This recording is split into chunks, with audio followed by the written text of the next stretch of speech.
नमस्कार। देश देशांतर में आपका स्वागत है। मैं हूं आरफा खानम शेरवानी। पठानकोट हमलों पर बनाई गई जॉइंट इन्वेस्टिगेशन टीम या JIT ने कहा है कि ये घटना भारत के जरिए स्टेज मैनेज की गई है, यानी भारत ने अपने ऊपर खुद ही हमले की योजना बनाई है। साथ में ये भी कहा गया है कि बिना किसी गवाह सबूत के ये भारत के जरिए पाकिस्तान को बदनाम करने की साजिश है।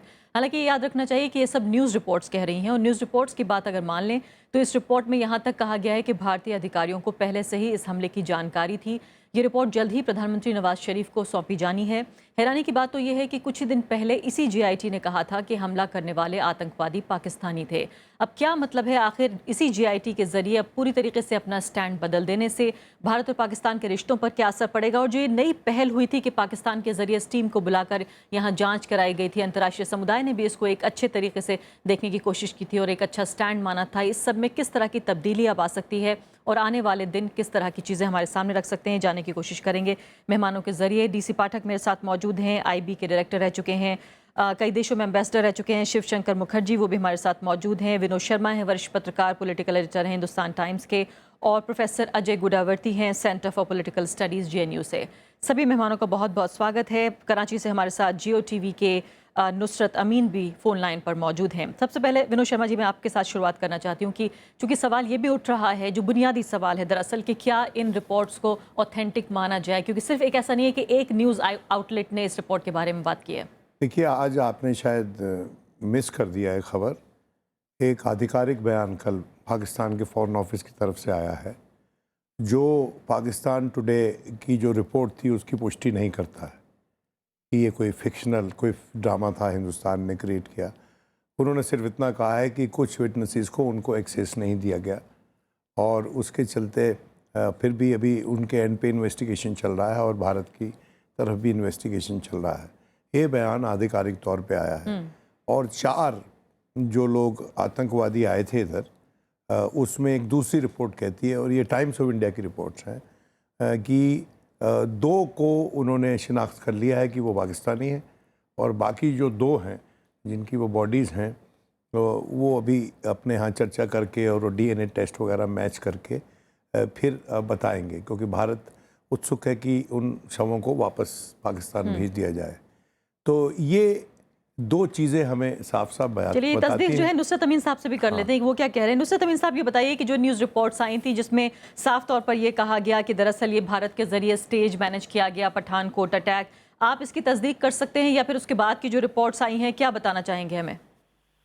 देखिए, कल भी मैं आपके टेलीविजन पे था रात में, और एक अंग्रेजी डिस्कशन में गिरीश साहब के साथ गुफ्तगू हो रही थी। उसमें मैंने ये बराबर कराने की कोशिश की थी कि ये बात ठीक नहीं है कि कोई भी एक एडवेंचरस रिपोर्टर एक कोई छोटी सी online service, news online service या छोटा सा अखबार, छोटे से मेरी मुराद है कि जो क्रेडिबल ना हो, जिसकी रिलायबिलिटी ना हो, अगर कोई वो खबर दे देता है एडवेंचरस मूड के तहत अपने कोई पैनिक फैलाने के लिए, उस पर देखिए किस मीडिया का जो सोबर सेक्शन है पाकिस्तान का या इंडिया का, उसको इस तरह रिएक्ट नहीं करना चाहिए। मेरा जाती ख्याल ये, प्रोफेशनलिज्म की भी डिमांड यही है, और मेरे ख्याल है जिस तरह के ताल्लुकात हैं पाकिस्तान इंडिया के, उसकी बेहतरी का सोचने वालों के लिए भी ये जरूरी है कि वो इस तरह रिस्पॉन्ड ना करें। मैं इससे पहले भी एक और टेलीविजन के साथ डिस्कशन में ये रिक्वेस्ट कर चुका हूं कि देखिए, ये पाकिस्तान टुडे, मैं ये नहीं कह रहा कि ये गलत या झूठी खबर देने वाली कोई वेबसाइट है, बिल्कुल नहीं कह रहा मैं,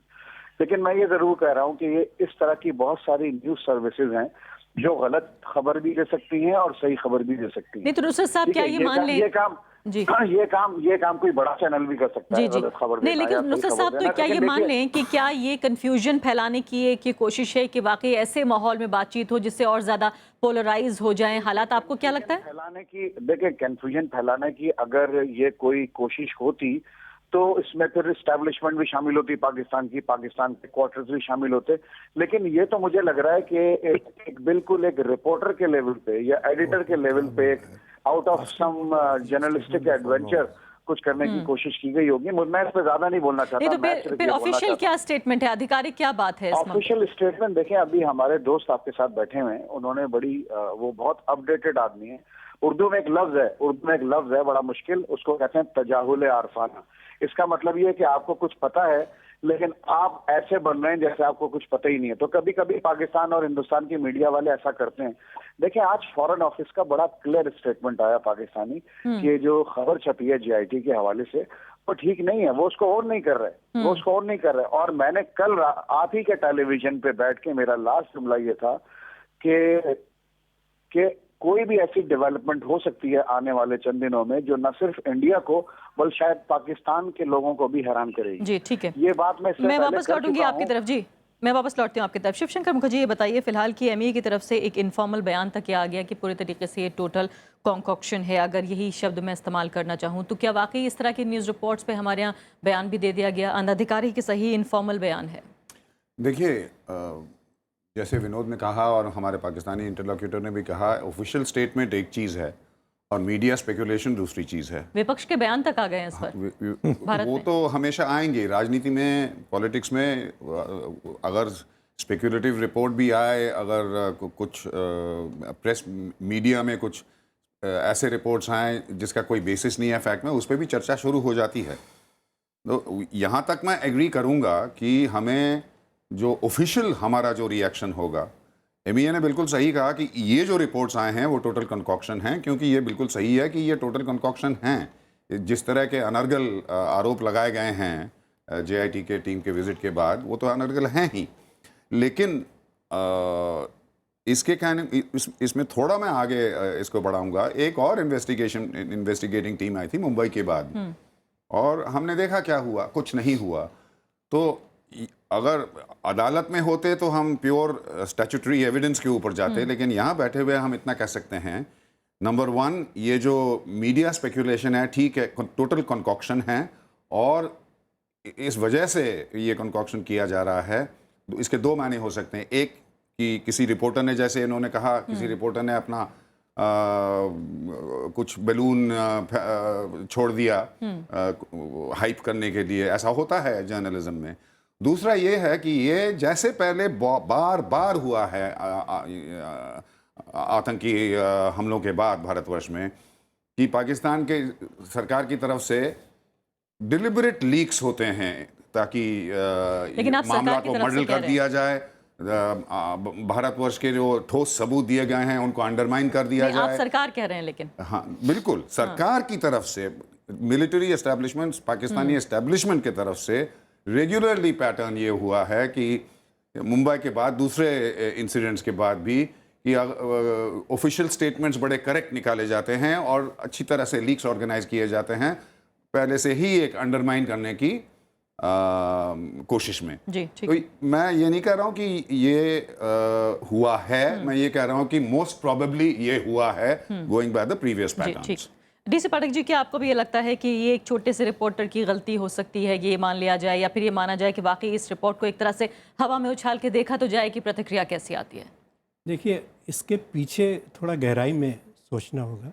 इंडिया पाकिस्तान का जो इस समय चल रहा है रिलेशनशिप, उसमें असली बात क्या है? असली बात यह है कि NSA लेवल के टॉक्स पर, और उन्होंने फ़ौरन ही अपने आदमी को NSA बना दिया, because they don't want to कि जो सिविलियन लीडरशिप जो है वो आर्मी के स्क्रिप्ट को ही फॉलो करे किसी भी टॉक में, वो अपनी जगह पर है।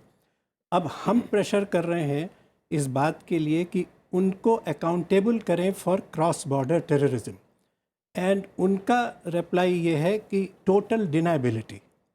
यू नो, इवन 26/11 में डेविड हेडली ने यहाँ तक कह दिया कि वो लाल धागा बांधने का एक प्लान था जिसमें कि वो कह सके ये तो आप ही के लोग थे। तो अल्टीमेट डिनाइबिलिटी में अगर वो इस बात तक पहुंचते हैं कि ये कहने के अलावा कि ये हमने नहीं कराया है, ये कहें कि आप नहीं कराया है, तो हैरान नहीं, बहुत ज़्यादा हैरानी नहीं होनी चाहिए। तो इन्हें आप ये कह रहे हैं कि जब ज़मीन जो है शक के ज़रिए तैयार की गई हो, तो ऐसे में छोटी रिपोर्ट्स भी बड़े हद तक जो है वो असर डाल सकती हैं, क्या आप ये कह रहे हैं? हाँ, क्योंकि उनके माइंड सेट को हमें पढ़ना होगा, और मैं समझता हूँ कोई चेंज नहीं है। जी, नुसरत अमीन साहब, क्या इस पर आप रिएक्ट करना चाहेंगे कि वाकई क्यों नहीं हम ये मान लें कि, अगर मान लें कि पॉलिटिकल एस्टेब्लिशमेंट भी ना सही, लेकिन जो दूसरे हिस्से हैं पाकिस्तान के, वो ये कोशिश कर रहे हों कि आखिर देखते तो हैं किस तरह की प्रतिक्रिया, किस तरह की रिएक्शन आती है, एक बार ये खबर चला के तो देखते हैं, ये एक डेलिब्रेट लीक हो सकती है? अब अब तकरीबन 23-25 साल हो चुके हैं इस प्रोफेशन में। रिपोर्टिंग से आगाज किया, उसके बाद राइटिंग, कॉलम राइटिंग और रिपोर्ट राइटिंग, उसके बाद न्यूज़, जी। टेलीविजन, सब कुछ कर लिया। और हमें इस बात का अंदाजा है इतने सालों में, इतने वर्षों में, कि अगर कोई बात लीक होती है और अगर कोई बात प्लांट की जाती है तो वो कहाँ से होती है और किस तरह होती है। तो फिलहाल इस मामले में तो मुझे कोई ऐसी सिचुएशन नहीं नजर आ रही कि जिसमें एस्टैब्लिशमेंट के किसी सेक्शन ने या एस्टैब्लिशमेंट ने इटसेल्फ कहीं पर कोई चीज प्लान करके चलाई गई हो, कोई खास रिजल्ट हासिल करने के लिए या कोई खास माहौल साजी करने के लिए। मेरा ख्याल है कि ये बात काफी है कि पाकिस्तान की गवर्नमेंट ने इस रिपोर्ट को ऑन नहीं किया है, और जाहिर है कोई ना कोई वजह तो होगी इस चीज को अनाउंस करने के लिए। Pakistani government, Pakistan Foreign Office was not bound to make any statement in reaction to this report, लेकिन they have done this। तो उसकी कोई ना कोई वजह होगी। इस चीज को भी अगर आप इतना सोच रहे हैं, if you are going to think endlessly on this situation, तो फिर ये भी सोचिए कि पाकिस्तानी गवर्नमेंट को क्या पड़ी थी कि वो इसको कॉन्कॉक्टेड करार दे या इसको डिसोन करे। जी, लेकिन डिसोन करने का मकसद ये है, देखिए डिसोन करने का मेरी इंटरप्रिटेशन है, मुझे नहीं पता क्या होने वाला है। मेरी इंटरप्रिटेशन ये है, मेरी एक इंटरप्रिटेशन है और एक गट फीलिंग है। इंटरप्रिटेशन ये है कि मुझे लगता है कि रिजल्ट मुख्तलिफ आने वाला है, ठीक है, अगर इन्होंने डिसोन किया है।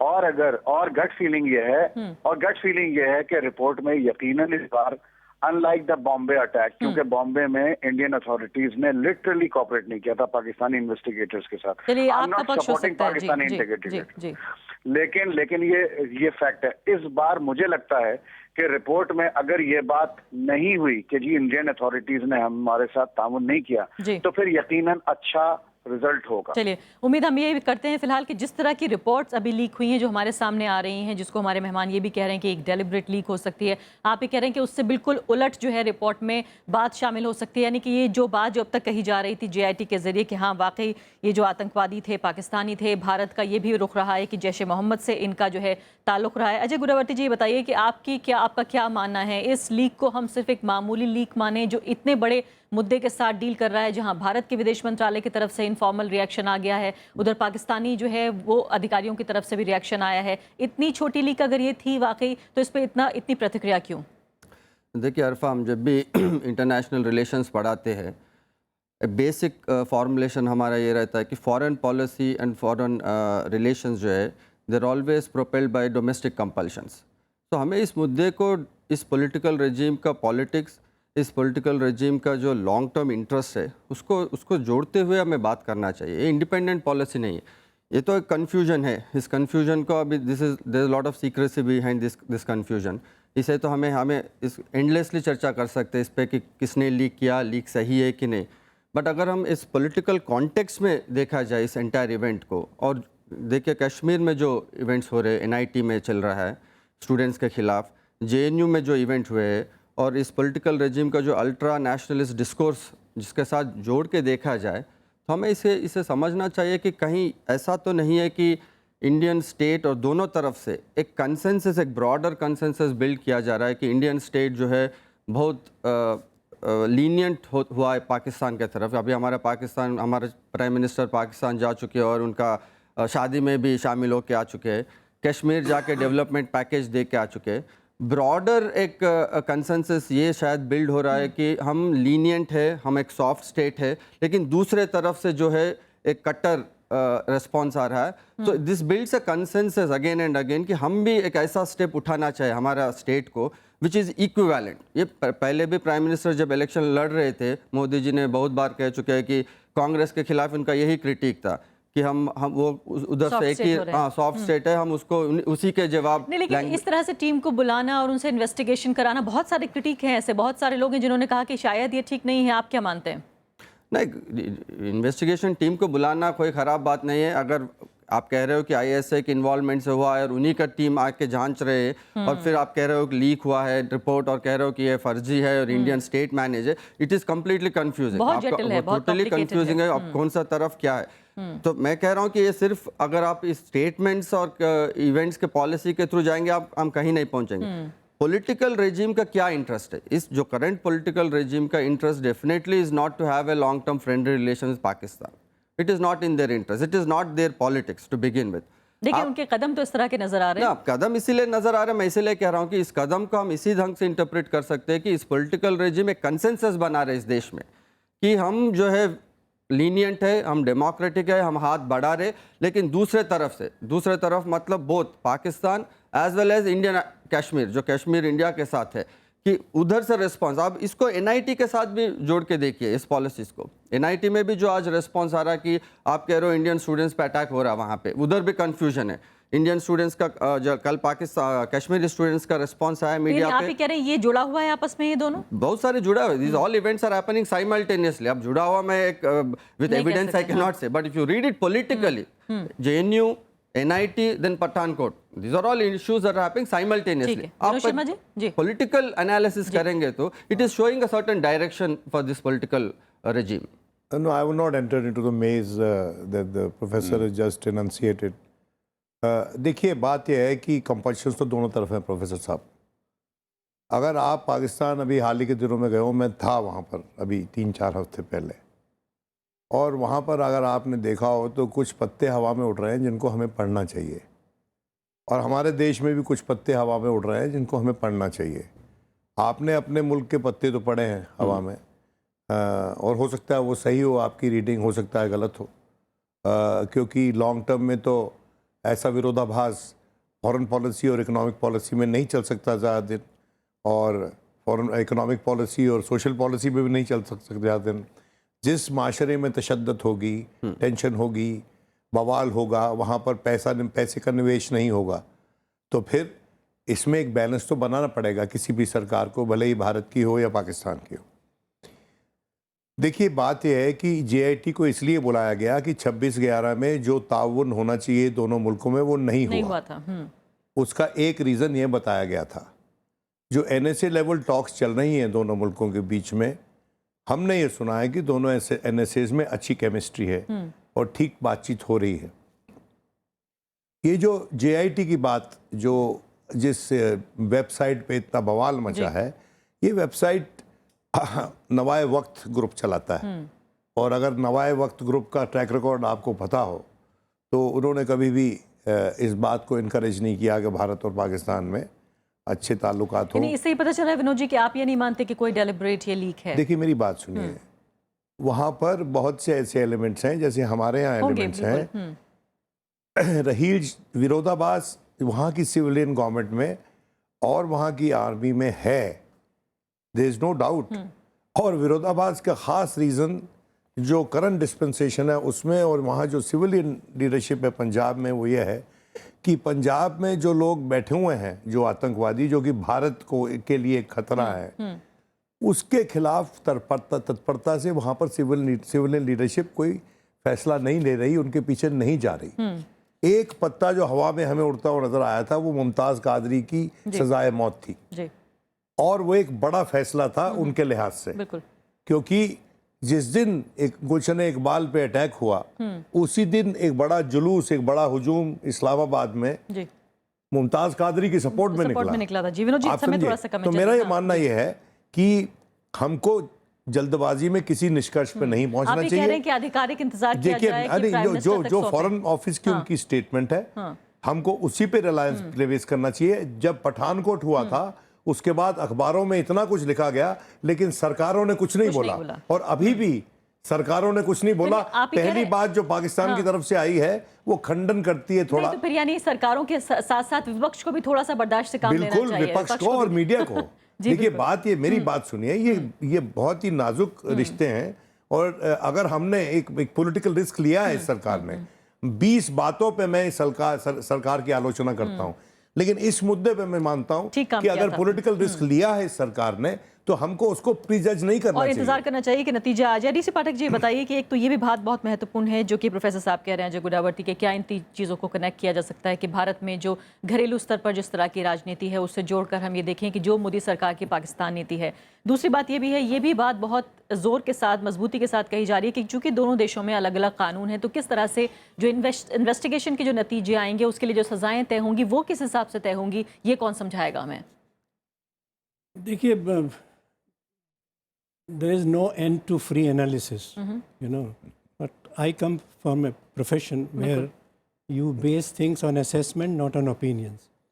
असली बात यह है कि डिप्लोमेसी पाकिस्तान के साथ इसलिए काम नहीं कर रही है, जो नॉर्मल डिप्लोमेसी, वो इसलिए कि हम रियलिटी हमारे लिए ये है कि we are victim of cross border terrorism, and I am very sure कि हमारी जो सरकार है वो इस नीति से नहीं हटेगी कि अगर बात होनी है तो terrorism on top of the agenda होना चाहिए।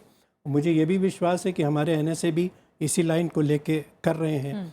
तो अब वो किस तरह अपना स्टैंड, अकाउंटेबिलिटी एक्सप्लेन करते हैं या नहीं करते हैं। एक तो ये है कि कह दें ये सब आपने ही कराया, बीच में ये है कि नॉन स्टेट एक्टर्स ने किया है, हमने नहीं किया है, जो कि बहुत बीच में ये बात आने लगी तो है। फिर इंडियन इंटेलिजेंस का क्या होगा, which is connecting it with Jaish e Mohammed and all this. So it's a challenge for the Pak army to have some account, how to strike some a stand that gives satisfaction to India, क्योंकि international community भी watch कर रही है। मोदी सरकार की जो Pakistan policy है क्या पिछली सरकारों से अलग नजर आ रही है? 2 साल में कुछ तो आपको क्लियर हुआ होगा।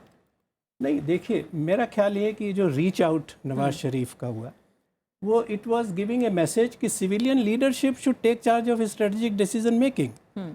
लेकिन ये वहाँ के फंडामेंटल्स के इतना, मतलब आर्मी ने फौरन अपने जनरल को वहाँ लगा दिया है। लेकिन इन जटिलताओं को समझते हुए ही पॉलिसी बनाई जाएगी। हम ये इंतजार तो नहीं कर सकते कि एक आदर्श राष्ट्र बन जाए Pakistan. Somebody mentioned, which is the core of it, that we want to look very reasonable and correct in dealing with Pakistan. International community is watching, US is watching, Afghan issue is there. I do not know whether US is still tilting for Pakistan in relation to Afghanistan. That's our challenge. But in the whole thing, reality of terrorism has to be addressed from our point of view. Ambassador Mukherjee, ये बताइए, फिलहाल जैसे professor गुडावर्ती कह रहे थे कि जो कोशिश है मोदी सरकार की फिलहाल ये नज़र आ रही है कि हम अच्छे तरीके से पेश आना चाहते हैं पाकिस्तान के साथ। हम एक सॉफ्ट स्टेट भी नहीं बनना चाहते, लेकिन उसके बावजूद भी एक लीनियंसी के साथ, एक अच्छा जो है एक पॉस्चरिंग के साथ हम पेश आना चाहते हैं। क्या वाकई आपको लगता है कि जो पाकिस्तान पॉलिसी है मोदी सरकार की, जिसमें एक तरह से अलग भी दिखने की कोशिशें की गई हैं, क्या वाकई कुछ अलग कर पा रहे हैं? देखिए, कोई भी सरकार होगा इंडिया में तो वो तो इंटरनेशनल कम्युनिटी के सामने या अपने पॉपुलेशन के सामने, भारतवासियों के सामने ये इम्प्रेशन देना चाहेगा कि हम शांति चाहते हैं, शांति के लिए पूरी तरह से कोशिश करते हैं, लेकिन देश की सुरक्षा के लिए जो भी करना चाहिए वो हम कर रखें, चाहे वो किसी भी पार्टी का सरकार हो। इससे अलग कौन हटेगा? देश की सुरक्षा, लेकिन शांति के लिए पूरी तरह से कोशिश करना। लेकिन बार बार कांग्रेस पार्टी पे आरोप लगा इसमें, लेकिन एक्चुअली ऑन द ग्राउंड क्या एक्शंस लेते हैं वो दूसरी बात है। उद्देश्य तो एक है ही। अब बात, मैं जेआईटी से आपने शुरू किया था, ये टॉपिक था, मैं दूसरे कॉम्प्लेक्सिटीज में नहीं जाना चाहता, क्योंकि वो तो फिर पूरा दिन लग जाएगा कि एनआईटी कनेक्टेड है कि नहीं इसके साथ। वैसे तो अगर वो एंडलेस डिस्कशंस होते हैं, वो एनआईटी और जेएनयू और नेशनलिज्म और इस्लाम, उसके साथ टेररिज्म और उसके साथ rise of Donald Trump. So let's not go there. ये असेंबली इलेक्शंस जो हो रहे हैं अभी भारत में, you know, that is endless and it's relevant, but it will take more than a day. Point is, हमारे सरकार ने किस वजह से जेआईटी को आने दिया? 2-3 कारण ऑफिशियली दिए गए थे। Number 1, for the first time Pakistan ने इंस्टेंटली डिसमिस नहीं किया था जब हमने आरोप लगाया कि आपके यहाँ से टेररिस्ट आए और हमारे पठानकोट में टेररिस्ट एक्शन किया। इसलिए, और पाकिस्तान को ताकि कोई एक्सक्यूज ना मिले, पुराना जो 60 साल के ऊपर से पैटर्न है डिनाई करने का स्ट्रेट अवे और अजीब रिस्पॉन्सेज देने का, उसके लिए तो भारत प्रभावित हुआ इस बात से। भारत प्रभावित हुआ इस बात से। प्रभावित जजमेंट लिया है, ये प्रभाव की बात छोड़िए। You know, we are not under pressure from anybody. एक सिचुएशन होता है, उस पर जजमेंट लेते हैं। जजमेंट बाद में सही भी निकल सकता है, गलत भी निकल सकता है। द जजमेंट वाज कि उनको कोई एक्सक्यूज ना दिया जाए, कि ये आगे जाके ये ना बोलें कि देखिए जी कोऑपरेशन कुछ नहीं हुई, एविडेंस कुछ नहीं आया, हमें तो जाने नहीं दिया, इसलिए हमें कुछ नहीं पता, ये तो ऐसी हवाई बातें हैं, इसलिए we allowed them to come. उसके बाद एक और कारण दिया गया कि वी विल ऑल्सो, हम भी एक अपना इन्वेस्टिगेशन टीम वहां भेजेंगे, इसलिए उनको आने दिया जाए और हम वहां जाएंगे तो हमें भी शायद एक्सेस मिले। आगे देखना होगा, अब आगे देखना पड़ेगा क्या है। और दूसरी बात यह है, मैं बिल्कुल सहमत हूं, जैसे विनोद ने कहा, मेरे ख्याल सभी ने कहा कि स्पेकुलेशन, हाइप मीडिया में जो है, किसी ने कुछ दाना छोड़ दिया, इस पे मुझे पूरा विश्वास है, हमारी सरकार इस पे वो ठोस नजर नहीं देगी, रिएक्शन देगी, चलिए देखते हैं, कमेंट्स लेकिन करेगी, सरकार और लेकिन फिलहाल हम विपक्ष दोनों बात करें ऑफिशियली क्या होता है और बिहाइंड द सीन जो बिल्कुल। एक्चुअल टॉक्स हो रहे हैं हमारे एनएसएस में और दूसरे लेवल्स पे सरकार पे, उस पे निर्भर करना चाहिए। प्रोफेसर गुडावर्ती, अब आगे क्या? देखिए Arfa, this is not the first incident जो इंडिया पाकिस्तान के बीच हो रहा है। आप पिछले 40 साल से उठा के देख लीजिए ऐसे इंसिडेंट्स, इसका कोई नतीजा निकलता नहीं है। इसका नतीजा is always suspended. This discussions keep going on. Therefore one way to analyse इस डोमेस्टिक पॉलिटिक्स का कंपल्शंस के थ्रू एनालाइज करें तो मैं विनोद शर्मा जी के बात से बहुत सहमत हूँ कि लेट्स नॉट प्री जज, but it's also true that you will never get convincing compulsive evidence in such cases. ये तो हमेशा एक सस्पेंडेड एनिमोसिटी और सस्पेंडेड इस एरिया में ही रहेंगे। यानी आप ये उम्मीद कर रहे हैं कि कोई ठोस नतीजा फिलहाल जीआईटी से भी नहीं नहीं पहुंचेंगे इस बात पे। ये फॉरेन पॉलिसी का हमेशा इंडिया पाकिस्तान के रह चुके हैं। एनिमोसिटी जाते हैं, स्विंगिंग फॉरेन पॉलिसी है। क्लोज चले जाते, शादी अटेंड करके आते, अगले दिन पठानकोट हो जाता है, फिर आप दोस्ती में मिल जाते हैं यूएस में, फिर अगले दिन कश्मीर में मसला हो जाता है। ये तो चलते हुए बात है। इसको हम politically will have to contextualise कि किस ढंग का पॉलिटिकल डिस्कोर्स इंडिया में बनेगा इसके तो उसका प्रिकॉशन हम ठोस ढंग से लेना चाहिए, क्योंकि this issue is link to Kashmir issue. ये गवर्नमेंट जो है कश्मीर इशू पे बहुत ज़्यादा जोर देने वाले आने वाले दिनों में, बहुत ज़्यादा इसका पॉलिटिकल एजेंडा कश्मीर से लिंक्ड है। उसको कम्युनलाइज होने से इंडिया में बचाना एक ही precaution we can take from this issue. Last word I want to say, देखिए सरताज अजीज ने कहा था कि जो टेलीफोन नंबर्स दिए हमको इंडिया ने, उनमें से कुछ JEM को ट्रेस हुए हैं। और ये अपने मुल्क में नहीं, अमेरिका में स्टेटमेंट दिया था उन्होंने। और वहाँ ये भी कहा था अपने इंटरलोक्यूटर्स को यूनाइटेड स्टेट्स में कि मसूद अजहर जो है he is under preventive detention. अब तो मेरा ये मानना है कि कन्वेंशनल विजडम को रखना चाहिए, एक्सपीरियंस को हमको नकारना नहीं चाहिए। हमारा बैड एक्सपीरियंस रहा है, लेकिन अगर कोई नई पेशरफ्त हो रही है तो उसको भी फैक्टर इन करना चाहिए। बहुत बहुत शुक्रिया सभी मेहमानों का। तो साफ तौर पर इंतजार हम तब तक जरूर करें जब तक ये GIT जो है रिपोर्ट अपनी प्रधानमंत्री नवाज शरीफ को सौंपती है, आधिकारिक तौर पे पाकिस्तान से बयान आता है, और तब हम भारत की प्रतिक्रिया का इंतजार करेंगे। फिर एक बार बैठेंगे और बहस करेंगे। इसी के साथ अभी के लिए इतना ही। नमस्कार।